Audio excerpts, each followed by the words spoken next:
everybody out there with life with Cousin Patches. Um, I found Robbie's letter, and I want to read it to you. And I also want to clarify some things and kind of let you know my direction and my thoughts on a lot of y'all comments. But before I begin all of that,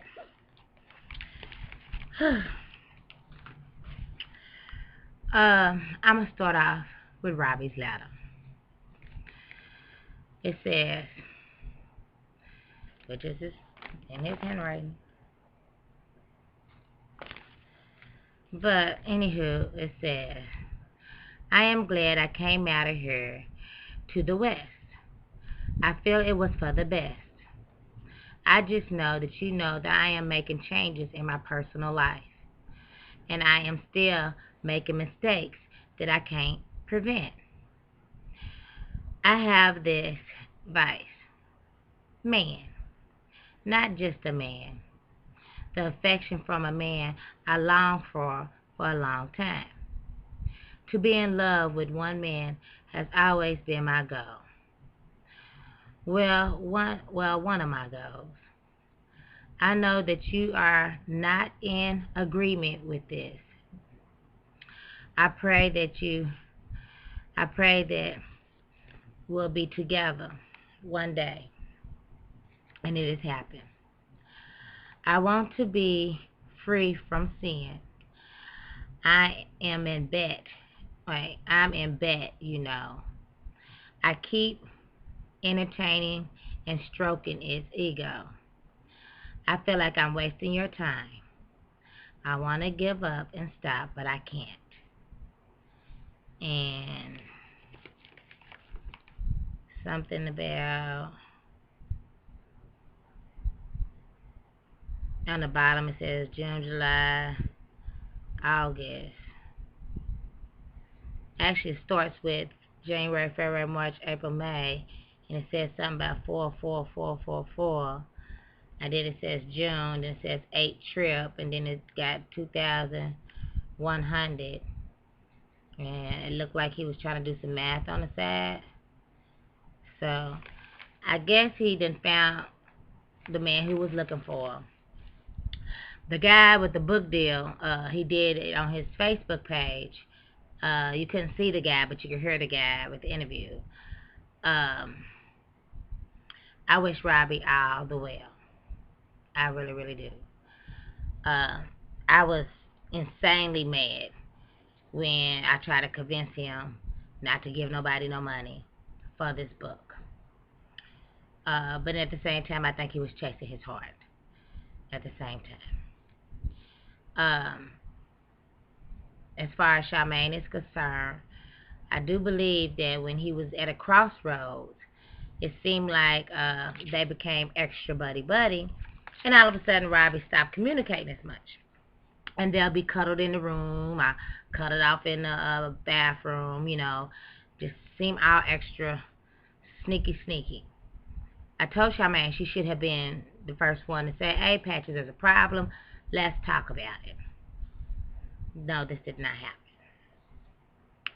happen. We was trying to put messages on Robbie's Facebook to let him know that we cared for him. Let me know if you're okay or not. The only friend he left was Charmaine. So it kind of bewildered me when he hasn't done anything to her besides she bought a bar of soap he didn't give the money for, to where she had such ill will for him, because they were so buddy, and you know she was the last one on the Facebook. But while we was looking at the Facebook, a message or something and popped up saying something about she wasn't happy either.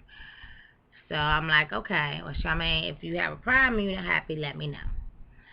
I just think, you know, I don't know. It just seemed like, you know, you'll say that, hey, I'm pushing people away. No, I've let a lot of new people in. Since I've started my channel, I met, you know, them two on Facebook and through my show. I moved away from Kentucky where all my friends and everybody's there. So, you know, I kind of, you know, didn't want to leave my friends. Mama Curl and Jeremy. I used to look out for them back at home all the time. And she didn't want me to leave them. And they was living in a hotel. So I figured if I was going to make a fresh start, maybe we can all work together to make a fresh start. Um, as far as when Robbie came, and a couple days after I got here, but he had wanted to move from the situation that he was in, and I let him come. Um, he didn't have money right off the bat. I'm looking for my cigarettes. I don't know what I did with him. He didn't have money right off the bat, but I still looked after him. Where's my cigarette? That's crazy. Oh. Uh, so, but I made sure he had a bed. One moment. The phone is ringing.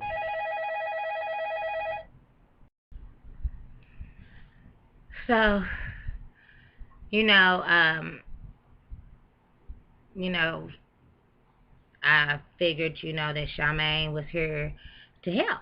She said that she had some little illness going on.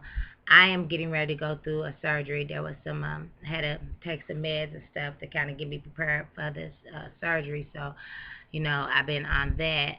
And in a sense, I'm kind of glad that it took a second because all these things have went down. I do believe Robbie was influenced. I believe he was going through whatever he's going through, and I just think that that she kind of influenced the fact. Um, I wish I know ill will, but she had just left a situation where she left her auntie's house, and and stuff was getting turned off and all this crazy shit, and she just wasn't happy where she was at, and then she moved back home, and she just seemed like she wasn't happy, and I'm sitting here down here like, I need help too, you know what I'm saying? I got bad health, she got bad health. We can help each other, you know what I'm saying? So yeah, if you want to come on down, But, maybe when she came and seen that it was a little hard in life, just because y'all see me here in a nice home or whatever, doesn't mean that I don't have a whole lot of trials and tribulations going on. It's not easy being in the life of Cousin Patches. And nobody gave me anything. I worked hard for what I got. Somebody has commented that, do I work or anything? Yes, I do. This is what I do. I do this now. And I have my faith into the Lord. You know, even though y'all have seen me get through these segments in life, y'all done seen me get rowdy, raw, happy, sad, or whatnot. One thing that y'all have learned from me is that I'm a loyal person. I'm a loving person. I stand up for those who cannot stand up for themselves. I feed so many people. I take care of so many people. That's why I have the kind of family unity that I do have. Now, old habits are hard to die because I've been picked up a few people along the way that's kind of new that I've kind of helped out and maybe felt like we could, scratch each other's back. But, sometimes in life, it doesn't always work out that way. Some people, just trying to get where they need to be, and that's where it needs to be. Where they need to be. Now realizing that the people that helps you get to where you at, you don't forget about them people. That's why have so much respect and honor for people like my Aunt Boots or my Uncle Poochie. I may not have them with me every single day, but they was there when I needed them to be. All through my life as growing up, they was good to me. So when their time came towards the end, I stood there. I took care of my Aunt Boots. I came out of my home and took care of hers. Took care of her to her last days. I stood there. And I stood there with my uncle as well. And I took care of him. And I looked after him. I made sure the family had what they had. And I was there. till he was called home because he was loyal to me. I'm a loyal person. I am loyal to the people who love me and be loyal back. But it's hard sometimes to kind of find that. It's hard. You know, I don't know. A lot of y'all said, well, you know, not even a lot of y'all, there was a comment made that, you know, I must have been struggling so bad that I had to have them. To be honest with you, my little cousins, them are straight. They straight. And when they wanted me down here, I was more than welcome to be at any one of their homes until I found what was sufficient for me. But no, I wanted, you know, for everybody else to have a good home too. And I wasn't going to put that on them. I figured if we come together, we could be together, we could be one happy family. Someone said I need to get used to being alone. I was alone. I've been alone. I was married previously, you know, and I'm a widow now. I lived in my house for a long time by myself. Y'all watch me at the other house. Well, this time I felt like I got a piece of the pie, and I wanted to share my piece of the pie, and maybe we can all do what we got to do. Either way it go, I'm always going to have a home. I got belongings. I got things. I come equipped. I feel like the people that I've helped, they didn't have what I have, so therefore I try to share the things that I have. I worked hard for everything that I have. I earned it. Now my life is not perfect, and my health tends to get the better at me. I don't want it to, but it does. And so the Lord has set me down. And it's taken me a while to get used to that. You know, I've been through a lot of trials and tribulations.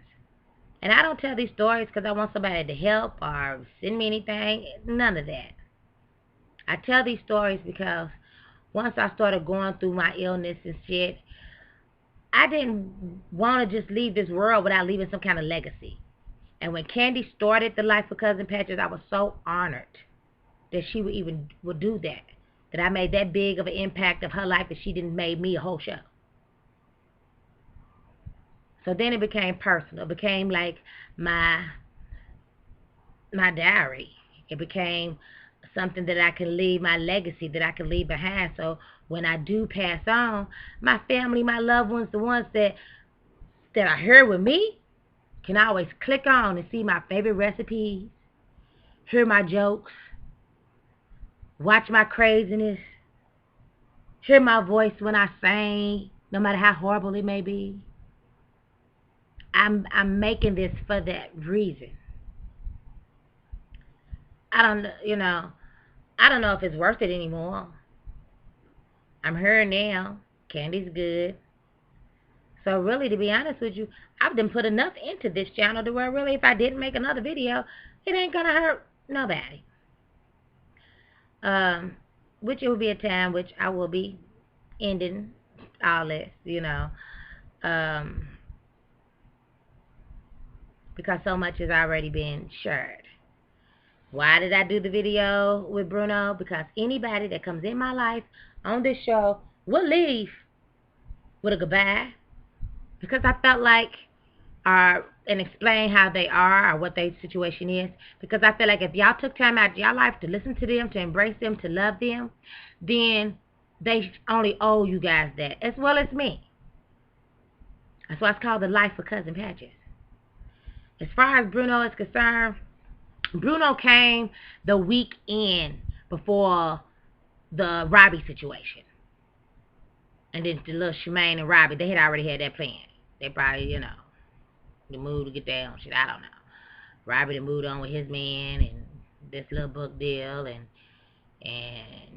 she was like, this is too much to handle. Something got turned off because of the situation. She was like, oh, no, I'm dipping too. So, but Bruno came that weekend before all the craziness happened on a Monday. My homegirls from school came. It's close to my birthday. I'm getting ready to have a major surgery pretty soon. So I'm glad that I was able to lay eyes on him. And then Bruno came. And I knew he was going to come eventually. Because I don't just fall in love with any idiot. He has done so much. He was getting frustrated, really, because when they didn't have jobs and stuff coming in, Bruno was helping out and making sure that we eat and bills and stuff was paid. And he'll drive up here every weekend. Every weekend. Or every other weekend. He helped move all this shit here. You know, I do believe that, he does love me. I don't think he knows how to communicate his feelings correctly. So his mouth get bad. I'm not saying I didn't say some things, but I never hit below the belt and say some of the crazy things he did say to me. For his reasoning, there's really no good reason of why he did say these crazy things to me, even if he just wanted me to break up with him. As far as him and with his baby mama is concerned, I talked to her as he was packing up his shit to move back out because he hollered that he wants to be here with me. When I got Bruno, I knew he had a baby mama. But I told him then he cannot have me and her at the same time. It's not going to work. I don't do that. I don't sleep like that. Even if you said you wasn't sleeping with her, I don't do that. So he had his own with his father. So when we broke up, however else may be, right before we broke up or through the breakup, I guess, he was trying to get some of them things handled. And I guess, being away from his kid and being here has been, it's hard. You love me and you want me here. You want to be here with me. And your son lives way down there. And it's hard trying to pull it together. It's hard. It was hard trying to pull it together. So I guess he figured if I pushed him away, and he gave me a reason to push away, then, it'd be easy for him to walk away. But it wasn't. The Bible says anybody who's done harm to you will come to you and come to your feet and ask for forgiveness and try to make things right. And as a Christian woman, I am going to allow that person to do that. I stopped answering his phone calls. But every blue moon, I'll pick it up just to see what he's talking about, see if he's trying to say he was sorry or do right by me. And this time I picked it up, and the man said he was on his damn way. And even though it may not seem fully sincere to all of y'all, we talked a whole lot before he had to come on the show and say what he had to say as well. But, I do believe he does love me. And why else would the Lord have brought him to give me this pretty decent weekend? Not even decent, I had a great weekend before all this craziness happened. Because right when this craziness happened, that Monday, me and Bruno was cool. So therefore, I had that extra person. I need love too. I do know that I'm not going to allow him to ever come off to me like that again in life. He got me messed up. This will be it. This will be it. So, y'all don't be breaking out y'all flower girl dresses and Paul Bird outfits just yet. I said Paul Bird. Just yet. Because I plan on living a little longer, and I may not be getting married right off bat. But if someone's going to show me some love, then I am going to accept that love. And, when it looks like it's going to be crazy and shady, then I'm going to have to leave it alone and let it be. Because that's the advice that I would give y'all. But yes, my heart is hurting. My heart is hurting. I need love too. I give out so much love, and I don't think I get way back as much back in return. So I need love too. So if somebody's going to give me a little love, I'm going to accept that little bit of love. I'm just through with dealing with new extra people. I just know that I'm going to do me and just worry about me. And if Bruno want to come along this little journey a little bit and be nice and kind and help be nice to a bitch, then yes, I will allow him to do that. But if he's going to give me hell and hot water, then I will without you. That's what it is, you know. I'm not perfect. But, I guess until next time, subscribe to Life with Cousin Patches, baby. Eventually, I'm not going to have a show anymore. It is coming to an end real soon. All good things must come to an end. You know, how much longer can I live like this? You know. So I said, if it wasn't for this computer box, I would have never met them people that came into this door to begin with. But then at the same time, I wouldn't have never met so many of you guys, sweeties, sugars, and swoons. Y'all have put so much love into me and showed me so much love. I love y'all. Y'all made me feel so good. At times I felt so bad. I love y'all. And I will come for anybody who's getting ready to destroy, hurt any ones that I really love. Thank y'all for showing me love. Thank y'all for praying for me. Y'all prayers help me get this far. Help me get into this house. Help me.